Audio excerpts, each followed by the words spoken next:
adik-adik, selamat pagi. Perkenalkan, nama kakak Deovita Oktavianti dengan NIM 2202 10 10 10 69 dari kelas B, Prodi Pendidikan Matematika, Fakultas Keguruan dan Ilmu Pendidikan Universitas Jember. Di sini kakak akan menyampaikan materi gradien. Nah, sebelum ke materi gradien itu sendiri, kakak ingin kalian menyebutkan benda-benda di sekeliling kalian yang mempunyai kemiringan. Nah, di sini kakak ada gambar atap rumah. Nah, dari gambar tersebut, silahkan kalian analisa atap rumah manakah yang terlihat lebih miring. Nah, dari gambar atap rumah tersebut, kakak ingin menyederhanakan menjadi sebuah segitiga seperti pada gambar yang kakak paparkan. Nah, misalkan garis AB adalah bagian kiri. AB adalah bagian kiri, CB adalah bagian kanan, dan juga DB adalah tiang penyangga. DB adalah tiang penyangga atap ini, dan juga AC adalah alas penyangga mendatar. Ini. Nah, perhatikan titik E dan F terletak pada garis AB. Titik E dan F yang terletak pada garis AB. Apakah kemiringan garis AF, FE, dan EB sama? Apakah garis AF, FE, dan EB sama? Tentu. Kenapa? Karena ruas garis tersebut berada pada kemiringan yang sama. Jadi ruas garis AF itu sama dengan ruas garis FE dan juga sama dengan ruas garis EB. Oke. Nah, di sini kakak punya sebuah gambar lagi. Ada 3 model atap rumah. Di sini ada gambar A, gambar B, dan gambar C, di mana 3 gambar A dan B mempunyai tiang penyangga yang sama tingginya, namun beda pada alas penyangganya. Dan pada gambar C memiliki tiang penyangga yang berbeda dengan AB, namun memiliki alas penyangga yang sama dengan gambar A. Oke, kita analisis. Misalkan atap pada gambar A dan gambar C mempunyai panjang alas yang sama, yaitu AC dan IK. Jadi pada gambar A ini dan gambar C memiliki alas yang sama, AC dan IK-nya sama. Maka, apakah kemiringan dari AB dan IJ itu juga sama? Nah, di sini pada gambar A dan C tampak bahwa panjang tiang penyangga tidak sama atau BD tidak sama dengan JL. BD adalah perbedaan tinggi jarak tegak A dan B, dan JL adalah perbedaan tinggi I dan J. Jadi kesimpulannya, perbedaan tinggi dapat mempengaruhi kemiringan. Yang kedua, kita membahas gambar A dan B. Misalkan atap pada gambar A dan B mempunyai tiang penyangga yang sama, yaitu panjang BD dan panjang HF. Penyangganya sama. Apakah ketika alas penyangganya itu sama, apakah kemiringan dari AB dan F-nya juga sama? Nah, pada gambar A dan B, tampak bahwa panjang alas penyangga tidak sama. Artinya, AC-nya tidak sama dengan EG. Akibatnya, karena panjang alas penyangganya tidak sama, akibatnya panjang AD juga tidak sama dengan panjang EH. Nah, AD itu adalah perbedaan datar atau jarak datar A dan B, dan EH adalah perbedaan datar E dan F. Tadi dapat disimpulkan bahwasannya perbedaan tinggi itu dapat mempengaruhi kemiringan, dan juga perbedaan datar juga dapat mempengaruhi kemiringan. Nah, jadi kesimpulan lebih jelasnya apa saja sih yang dapat mempengaruhi kemiringan? Jadi, gradien itu adalah suatu kemiringan benda yang dipengaruhi oleh perbedaan tinggi dan juga perbedaan datar. Di sini dalam sistem koordinat Kartesius, apa sih yang dimaksud dengan perbedaan tinggi atau jarak tinggi? Nah, di sini di dalam Kartesius, perbedaan tinggi atau jarak tinggi itu disebut sebagai delta Y. Dan juga bagaimana dengan perbedaan datar atau jarak datar? Dalam sistem koordinat Kartesius, jarak datarnya itu disebut sebagai delta X. Nah, selanjutnya kita setujui bahwasannya gradien adalah nilai kemiringan suatu garis yang diperoleh dari perbandingan delta Y dan delta X, atau M sama dengan delta Y per delta X. Nah, tambahan informasi untuk menandai perbedaan arah kemiringan, kita sepakati bahwa jika benda dari kiri ke kanan naik, ukuran kemiringannya bernilai positif. Sedangkan jika benda dari kiri ke kanan turun, ukuran kemiringannya bernilai negatif. Yang dari suatu garis lurus dapat dihitung sebagai perbandingan dari perubahan nilai Y dan juga perubahan nilai X. Nah, agar memudahkan kalian memahami konsep gradien, maka kakak akan perlihatkan bagaimana konsep gradien melalui aplikasi GeoGebra. Baik, di sini saya akan menjelaskan mengenai konsep gradien, di mana media pembelajaran ini akan membantu untuk menemukan konsep gradien. Di sini saya sudah mendefinisikan nilai A, B, C, dan D, di mana A itu adalah X1, kita definisikan dari X1, C-nya itu adalah X2, B adalah Y1, dan D adalah Y2, sesuai dengan rumus gradien Y2 min Y1 per X2 min X1. Nah, dari definisi ini, kita bisa buat perbandingan, yaitu D min B dibagi C min A. Nah, di sini kita dari definisi tadi kita sudah menemukan titik koordinat A dan B dan C. Nah, coba kita menggeser titik koordinatnya. Kita akan cek ketika kita menggeser titik koordinatnya, apakah gradien yang diberikan oleh GeoGebra akan sama dengan perbandingan yang telah kita buat. Nah, sejauh manapun kita akan mengubah titik koordinat, apakah sama dengan gradien yang diberikan GeoGebra dan perbandingan yang kita buat. Coba kita lihat. Nah, gradien di sini di GeoGebra menunjukkan M sama dengan 1. Nah, di perbandingan juga menunjukkan 6/6 sama dengan 1. Maka dapat disimpulkan bahwa gradien yang ditunjukkan GeoGebra itu sama dengan perbandingan yang telah kita buat. Nah, dari sini dari simulasi ini siswa dapat menyimpulkan sendiri bahwasanya kemiringan adalah perbandingan perubahan koordinat Y dan perubahan koordinat X, atau gradien adalah delta Y per delta X. Yang memperhatikan pemaparan kakak mengenai gradien dan juga implementasinya gradien di dalam GeoGebra, mari kita lanjut ke materi selanjutnya. Di sini kita tunjukkan dengan visualisasi gambar bagaimana gradien dari ruas garis BC. Nah, di sini kita tahu bahwasanya gradien itu memiliki persamaan perbandingan delta Y dibanding perbandingan delta Y dan delta X, di mana delta Y-nya kita peroleh dari panjang dari tinggi garisnya. Di mana di sini dimulai dari 0 sampai 4, maka delta Y-nya adalah 4. Delta X-nya dimulai dari 0 sampai negatif 2, maka panjangnya adalah 2. Nah, 4 dibagi 2 sama dengan negatif 2. Kenapa negatif 2? Karena garis BC di sini turun dari kiri ke kanan. Nah, kemudian untuk gradien garis AC, di mana? Nah, jadi untuk gradien garis AC sama, konsepnya menggunakan delta Y dibanding delta X, di mana delta Y-nya itu didapat dari 0.0 sampai 5. Nah, tingginya itu 0 sampai 5, dan juga delta X itu panjang datarnya 0 sampai 4. Maka diperoleh perbandingan delta Y dan delta X itu 5/4. Jadi gradiennya adalah 5/4. Bagaimana untuk gradien dari ruas garis DC? Ruas garis sama menggunakan perbandingan delta Y dan delta X, di mana delta Y-nya itu adalah panjang tingginya itu dari 0 sampai 1, dan juga delta X-nya dari 0 sampai 3, sehingga didapat perbandingannya 1/3. Jadi gradien dari DC adalah 1/3. Dari visualisasi di atas, kita mendapatkan kesimpulan yang pertama, yaitu gradien garis yang melalui titik pusat 0,0 dan melalui satu titik X, Y, itu persamaan gradiennya adalah Y per X. Oke, kita ke visualisasi yang kedua. Bagaimana gradien garis DC? Di sini kita menggunakan konsep delta Y per delta X, di mana delta Y-nya itu adalah panjang tinggi.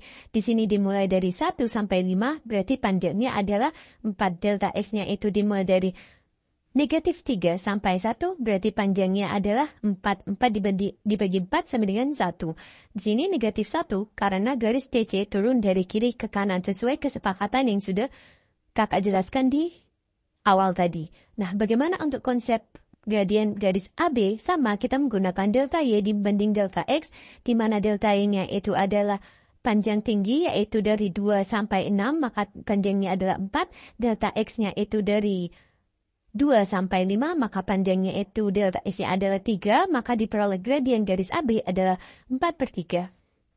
Bisa dipahami ya adik-adik? Nah, kemudian dari pemaparan visualisasi yang kedua tadi, kita mendapatkan kesimpulan kedua, jadi gradien garis yang melalui dua titik, X1, Y1, dan X2, Y2 adalah persamaan gradiennya M sama dengan Y2 min Y1 dibagi X2 min X1 atau perbandingan dari Y2 min Y1 dibagi dan X2 dikurang X1. Sekarang ke visualisasi yang ketiga. Bagaimana gradien dari ruas garis AB? Kita menggunakan konsep delta Y per delta X juga. Di sini delta Y-nya itu adalah panjang tingginya itu adalah 0 dan juga delta X-nya itu panjangnya itu adalah 4. Ini 4 ya.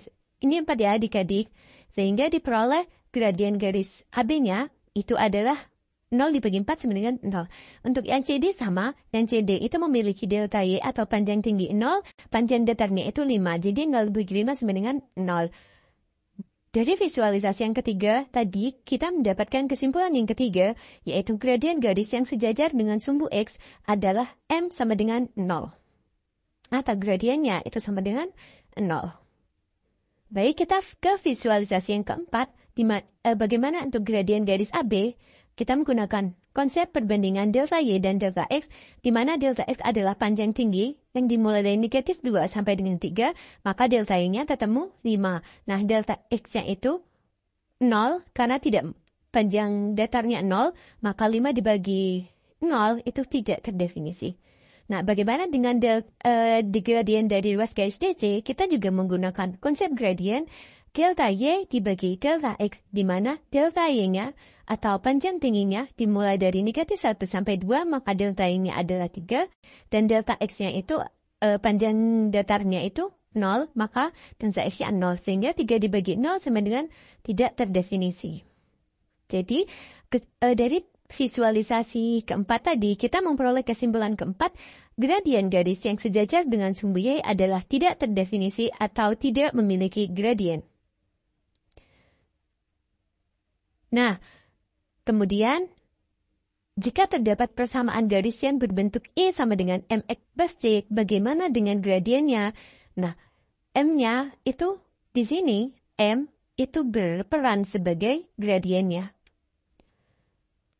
Nah, coba bentuk persamaan AX plus BY plus C sama dengan 0 dirubah menjadi bentuk persamaan Y sama dengan MX plus C.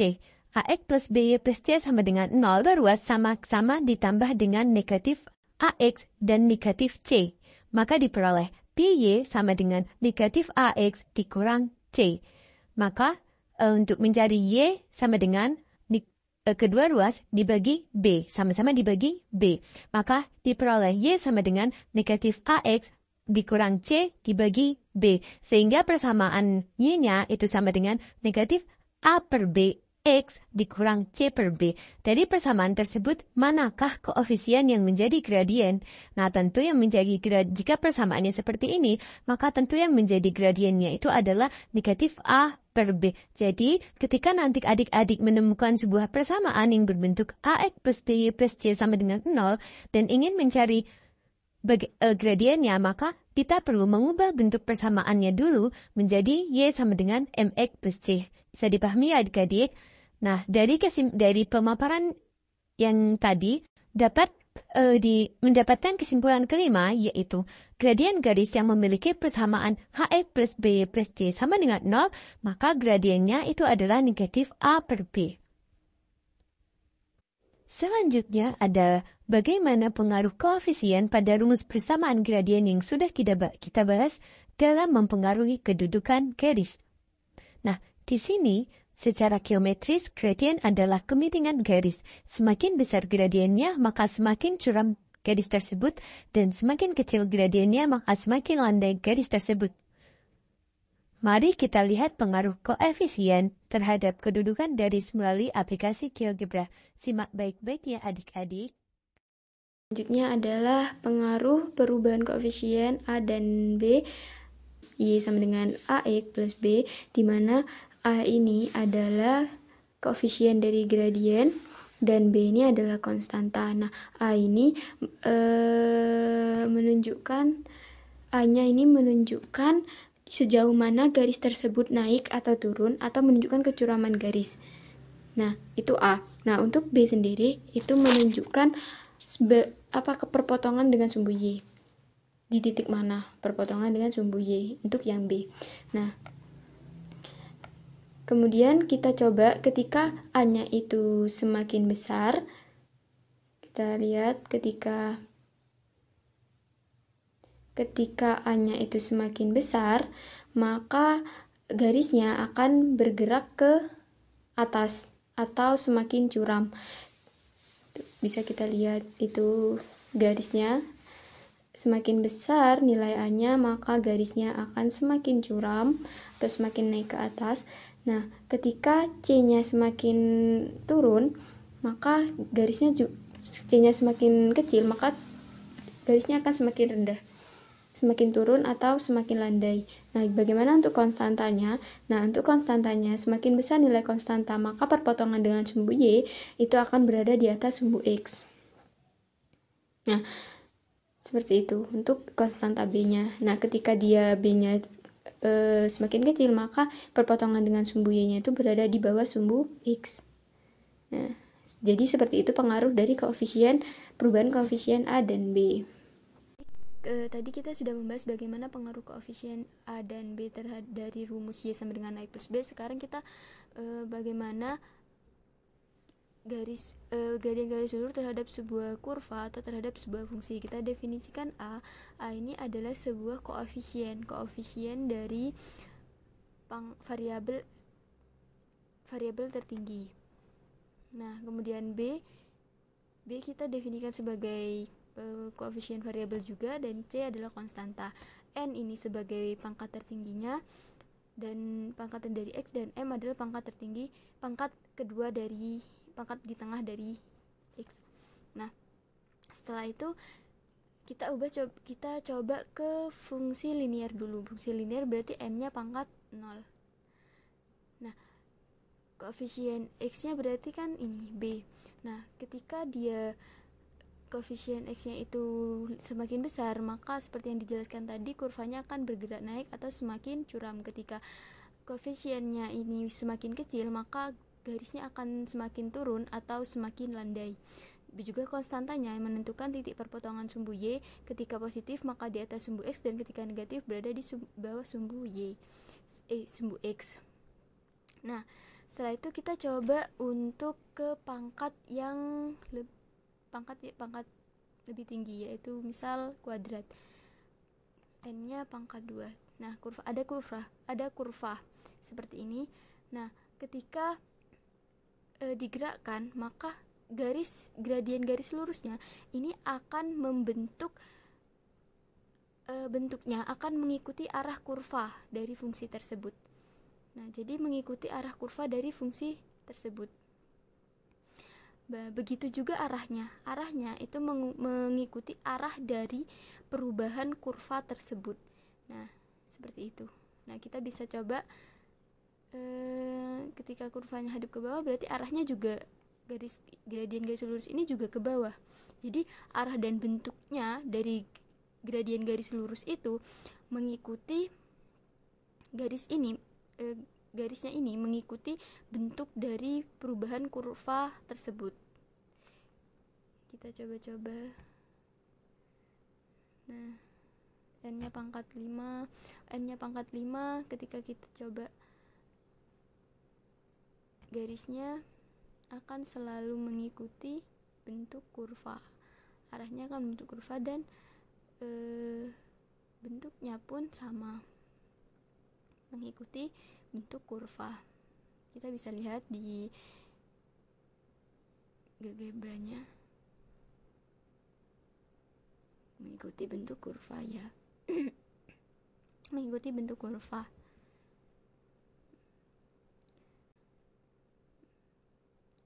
Pada titik tersebut. Nah, ini juga ketika kita coba geser titiknya, nah, jadi mengikuti bentuk kurva seperti itu. Mau kita ubah bagaimanapun kurvanya, garis gradien garis lurus ini akan tetap mengikuti bentuk kurva, arah dan bentuk kurva yang telah ditentukan ini. Nah, begitu.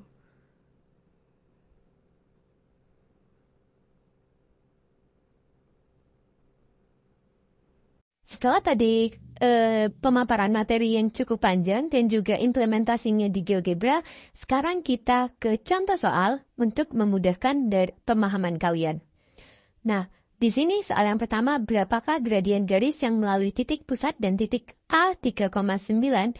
Nah, di sini kan ini hanya melalui satu titik 3,9. Jadi, kita menggunakan persamaan gradien yang sudah dijelaskan di awal, yaitu M sama dengan Y per X, di mana Y-nya 3, X-nya adalah 3, maka gradiennya didapatkan 3. Jadi gradien garis yang melalui titik pusat dan titik A 3,9 adalah 3. Nah, soal yang kedua, berapakah gradien garis AB yang melalui titik A 12,6 dan titik B 6,7. Nah, di sini ada dua titik nih, titik A dan titik B. Sesuai tadi sudah dijelaskan, menggunakan visualisasi gambar, berarti kita menggunakan rumus yang gradien sama dengan Y2 min Y1 dibagi X2 min X1, di mana Y2-nya itu adalah 7, dan Y1-nya 6, X2-nya 6, X1-nya 12. Maka kita operasikan jadi 1 per negatif 6, maka sama dengan negatif 1 per 6, atau kita menggunakan Y1 min Y2 sama dengan X1 dikurang X2 juga bisa, yaitu 6 dikurang 7 dibagi 12 dikurang 6 mendapatkan diperoleh hasil negatif 1 dibagi 6, maka gradiennya itu adalah negatif 1 per 6. Nah, untuk soal yang terakhir, berapakah gradien garis yang memiliki persamaan 12X plus 8Y plus 30 sama dengan 0? Nah, di sini untuk mencari gradiennya sudah kakak paparkan di awal, bentuknya ini adalah AX plus B plus C sama dengan 0. Maka gradiennya itu adalah negatif A per B, di mana A-nya ini adalah 12 dan B-nya adalah 8. Jadi diperoleh gradiennya adalah negatif 3 per 2. Nah, mungkin sekian pemaparan materi yang bisa kakak berikan. Semoga kalian bisa memahami dengan baik. Thank you for watching.